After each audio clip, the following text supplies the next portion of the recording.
来看立法院的消息，立法院新会期伫今日开议，行政长苏贞昌到议场进行施政报告，并且备询，不过和国民党阻挡。这南亚立委锁定这个政府防疫失灵，透早就先接这个主席台，无要和苏院长来上台。民众立委呢是夜摆反制，要求开会质询，冲突过了后，这哪里透过调解协商有共识，要和这个苏院长后礼拜二做施政报告时口头会实的。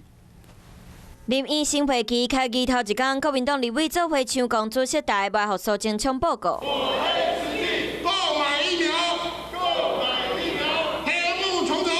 那委轮流讲话，要互苏院长上台报告，批评政府疫情期间防疫失灵，疫苗采购乌无真济，要求苏贞昌带头向买着病毒的人，佮有家属回实的。民进党必须得道歉，民进党必须得说清楚，他在人民的尸体上去赚那些黑钱，这些立法委员、这些为服务的官员，你们是人吗？就惊发生冲突，调解龙发布加急动员，民进党立委苏人吴思珍摕手棒入场，议会内底形象变作野白大战。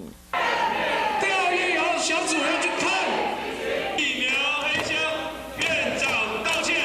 疫苗黑箱，院长道歉。那委用报告书拍节奏，敢若打击乐团互相比拼，话口互比大声，吸引媒体注意。就尊重立法院，但是立法院空转，相信不是国人期待。那没有让我上台报告，怎么知道我会怎么表示？看到议场内底冲突无法度收煞，那绿党团总调点点离场进行调解协商，上尾得到共识。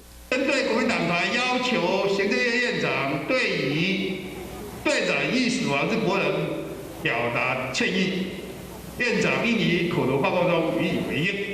这摆冲突告一段落，真侪争议都要等苏院长后礼拜二上台报告，伫质询台才会当知影真相。